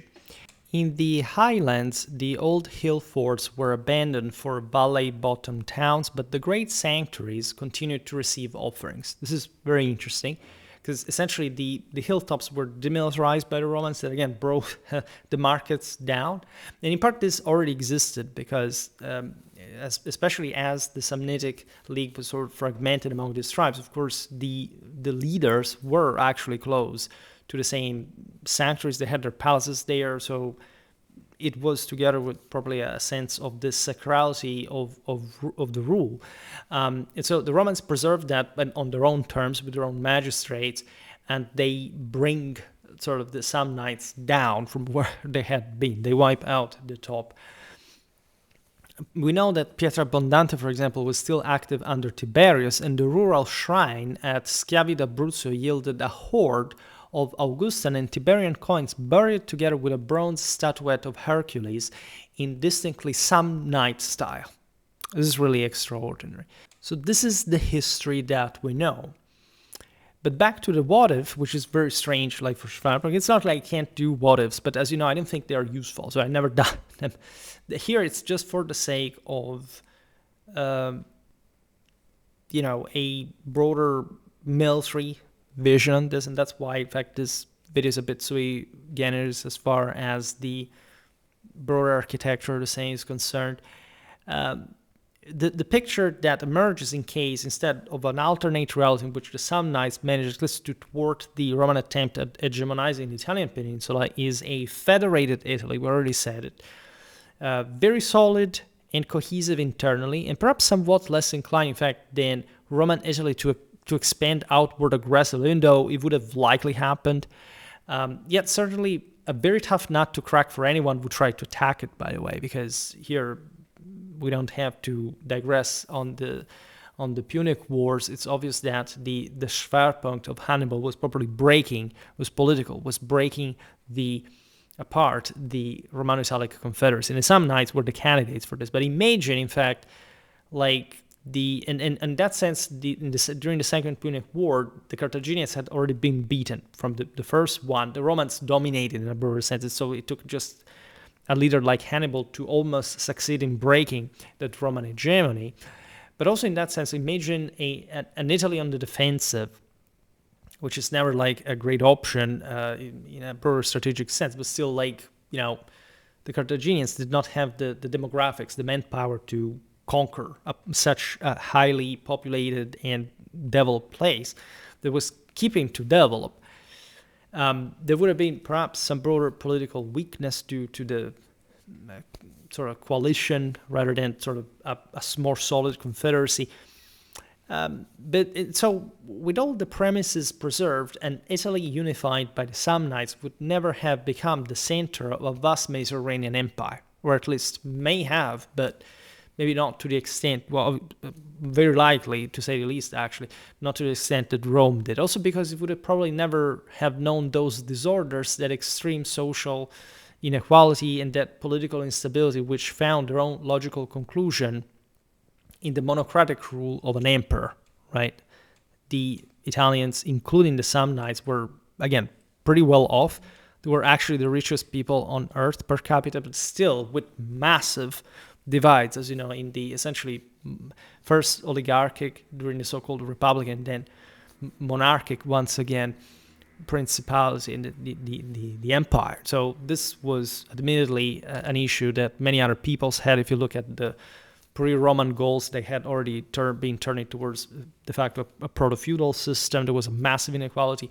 So this would have actually and likely occurred also in Italy, but the fact that sort of different peoples would have still coexisted with one another may have actually witnessed to the maintenance of a greater balance, at least in the resources of the whole peninsula and where they were distributed.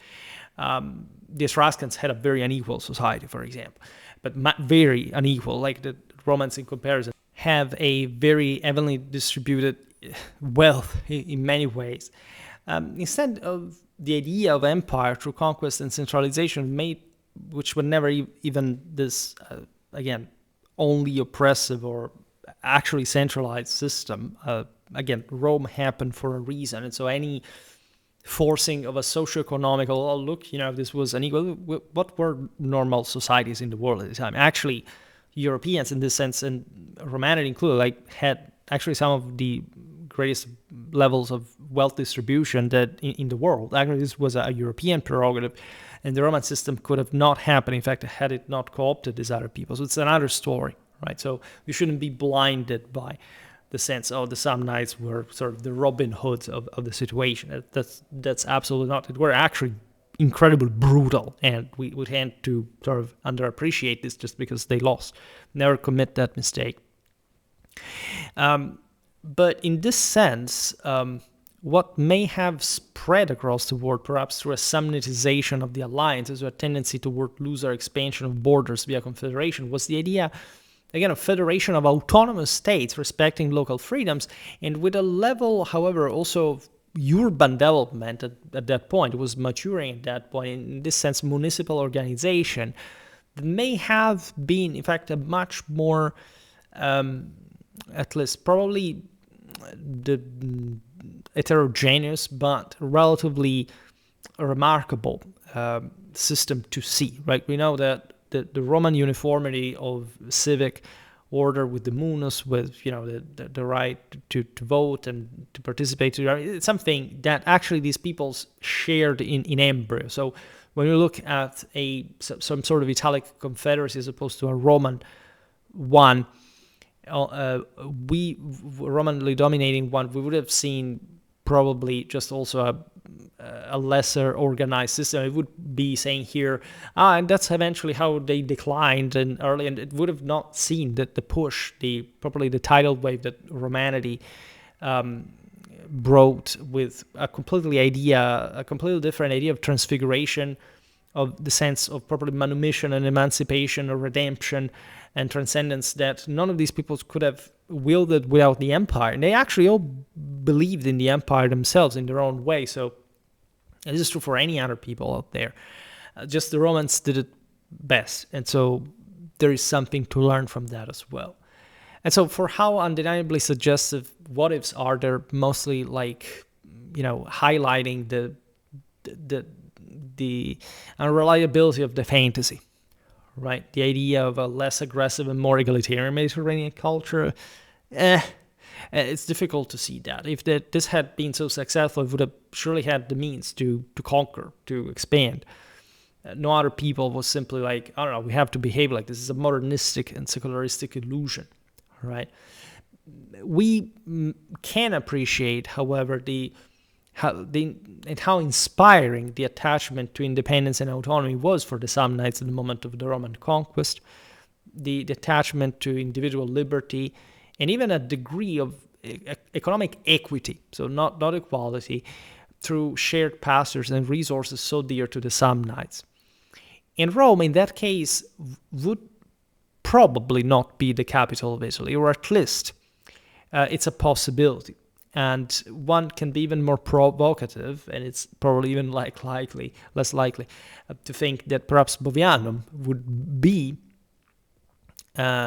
which today, after so many centuries, is actually a small town rich in history and traditions, but in fact not a capital for sure.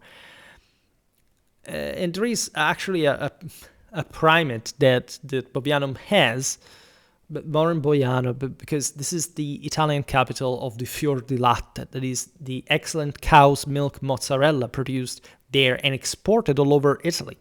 And so there is something about those mountaineers, those shepherds in their cheese production that actually speaks to us still of those pastors, of that transhumance, of those warlike tribes that already ate something very similar back then. And in this sense, imagine how famous mozzarella is, and I think nobody had ever associated this to the Samnites per se, but it's exactly actually a legacy of theirs. And so every time you eat pizza with some mozzarella cheese on it, just think about the Samnites. That's helpful.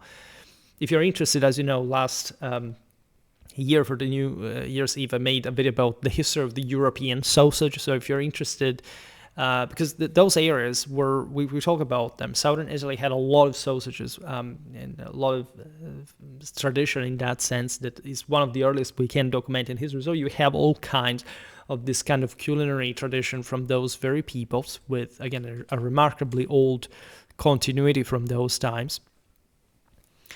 The final traces of a distinct Samnitic identity disappear, interestingly enough, only in the 3rd century, where so much was changing. The empire extended, as you know, Roman citizenship to mostly all Roman subjects at this point, people that could speak Latin, not technically literally everybody in the empire, but almost. All right, in Italy, and we've seen this in some videos about also Maximinus, in different other circumstances, had taken on an increasingly distinct sort of national identity on its own.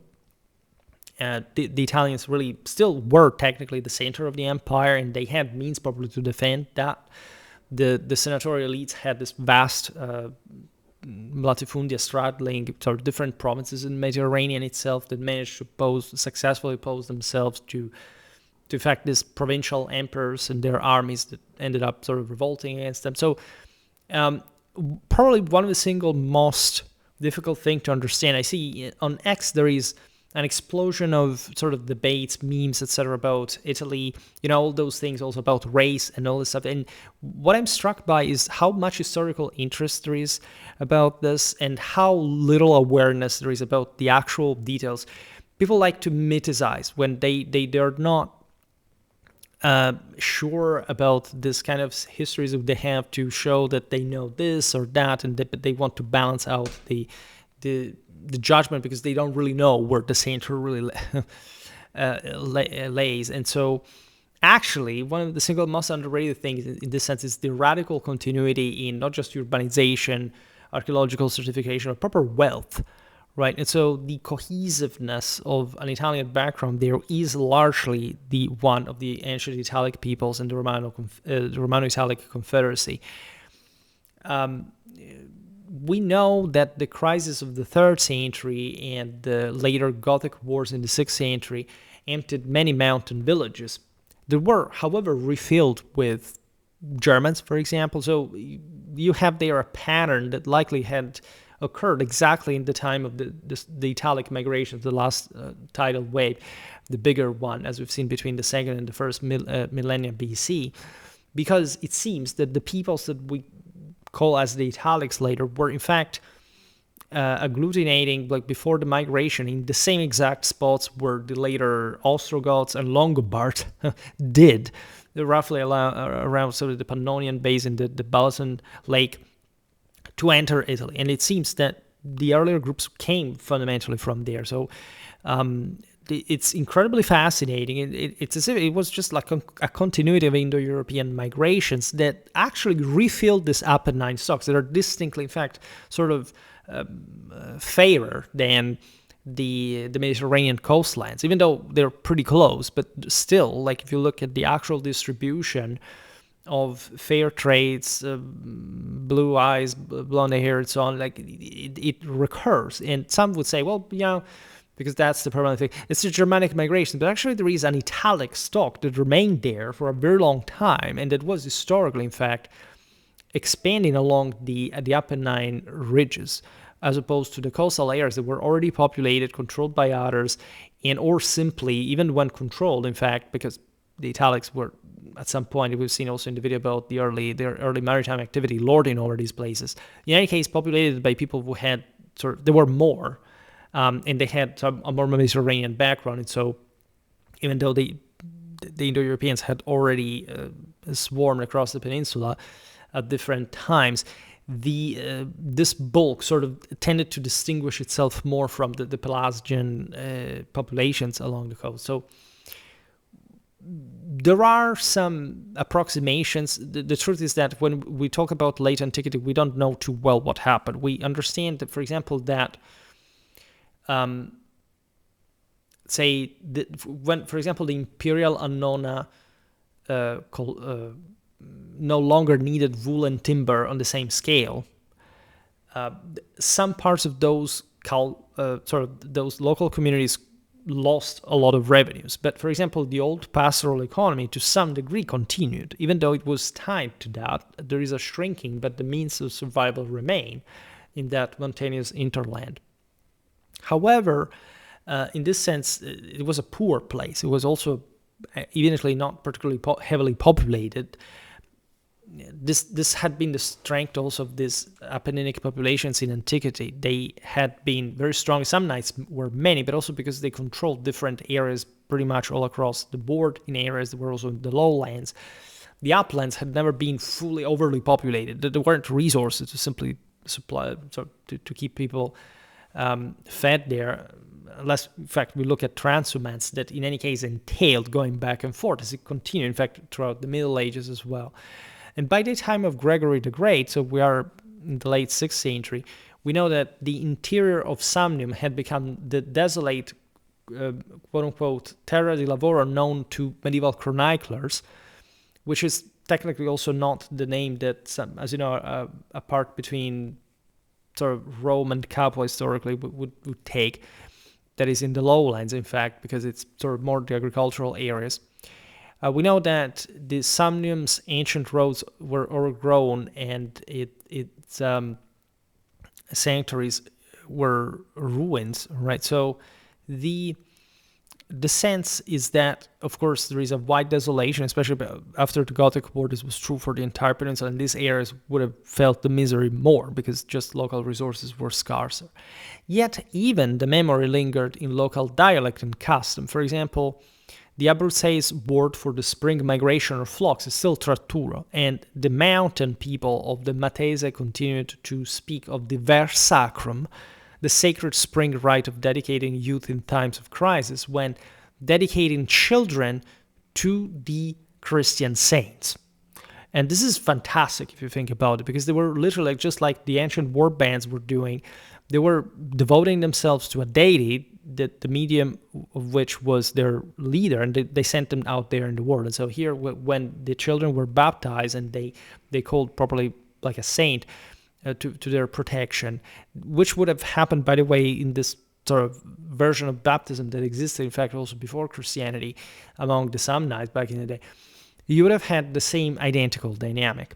And who follows Schwerpunkt knows that this is not a surprise, nor simply probably there wasn't even really a change, right? It was not just a gradual passage from pre-Christian to Christian beliefs, but the mental mechanisms were identical. They didn't probably even realize to an extent that anything had changed in that function. If not this, of course, they knew what had occurred in between. And so while the Samnites had ceased to exist as a political people more than 4 centuries earlier, the landscape they shaped and the stubborn traditions they planted in the soil of central Italy proved more enduring than any threat Rome ever imposed. And this is something that really makes you think, in fact, concerning the alleged sort of flattening of sort of that Rome would have brought across Europe. Sure, many people sort of lost their distinct identities, but this would have happened also for all those clans and tribes that eventually were subsumed by broader groups, right? Rome succeeded in that, and it's not like it was starting to erase people. This was like just a gradual and obvious osmosis and synthesis that brought, in the longer run, also probably the local identities as the civilization was stepping up, like to be sort of non-functional anymore. So this is exactly what happened. I don't know. Do you know how many hundreds of clans existed in Anglo-Saxon Britain, some of which would eventually emerge into what we call the Heptarchy? In fact, to single just 7 out of the wall, like they had subsumed so many tribes.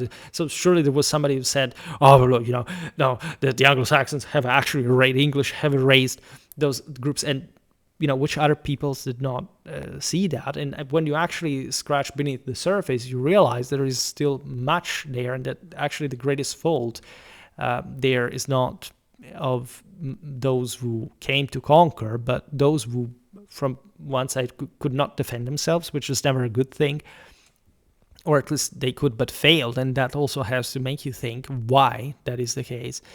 And secondly, or thirdly and lastly, the fact that there is definitely a world that is not less complex that emerges later, and that is also not necessarily less orderly at all. And so you have to understand, even in Rome there, what kind of happened, why we're still talking about the Samnites, and why I think, in fact, they are a paradigm of extraordinary sort of strength, resilience, and everything, but in this sense, probably not owed the deeper meaning and role they had in properly forging the same Roman history in blood, in fire.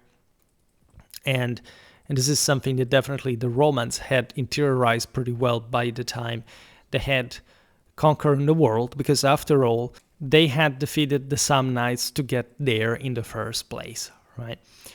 So actually, I'm very glad to have made this video, because I here see the Italic history playlist. We made just 13 videos. It's too few. If we look at, we made much more about the Celts, even though, of course, we made a lot about Rome, and so that's much of that is included. But in general, like ancient Europe, we need to go a bit sort of more back to in a functional, dynamic sense, and we also should, in this sense, try to appreciate and to understand sort of how we we balance the same content, because it's never anecdotal. I know that YouTube habituates you to think that if you find, I say this because I'm having lots of subscribers recently, and lots of new subscribers, and people may not understand what I'm doing here. And the point being that I make videos with a meaning. Like, I'm not chasing the algorithm, as it's kind of evident. I'm not particularly into any deeper sort of interest at sort of covering just what makes the big news. And that's why up to this point we hadn't made a video about the Samnites, but this is just the beginning. Actually, I have a playlist about the Samnites, to be honest, that mostly has to do with Roman warfare, obviously.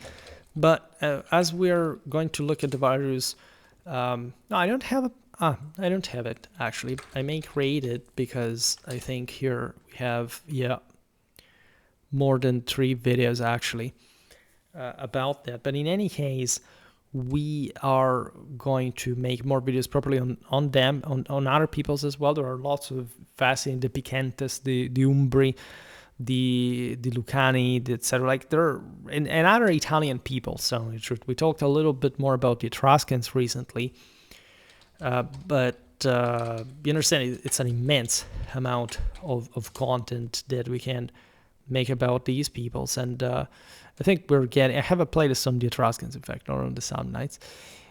And let's just go ahead, because it seems really a proper way to tell history. It's funny, it's good, it's a type of topic I know that people really like, and I hope in this sense to create such a sort of complete picture of ancient Europe as much as I've done for the Middle Ages. And we're just progressing, going on, right? So this was the Sunday special, so to say. Then we have an alternation of different other videos, including from our magic lottery / cycle.